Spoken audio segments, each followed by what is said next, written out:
Dennis Cornejo, Cedric Lee, Ferdinand Guerrero, at isa pang cousin nila ay talagang nagsisisi na umano sa pambubugbog kay Vong Navarro.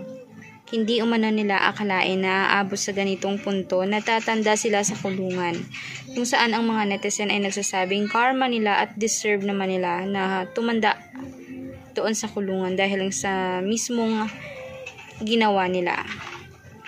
Yun na lamang ay consequences ng mga maling desisyon at maling pagtahak nila. Ang pambibintang at mismong pambubugbog kay Vong ay talagang isang malaking kasalanan. Unang-una pa lang ng fame up sila, kung saan sila ay businesswoman.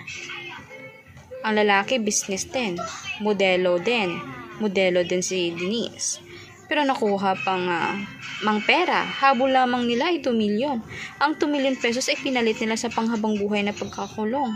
Sila mismo ang nagsampa ng kaso. Unang-una, hindi naman si Vong, kahit si Vong ang nabugbog. Ngayon na maging matapang na si Vong, ay tila parang gusto nila aatras si Vong.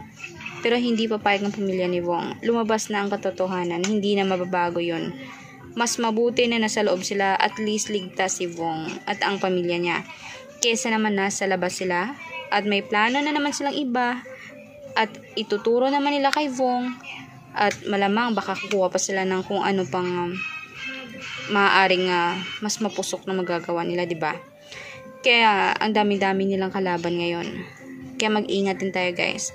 Kaya for more videos updates, mag-subscribe, i-like at i-share ang ating videos. Salamat po.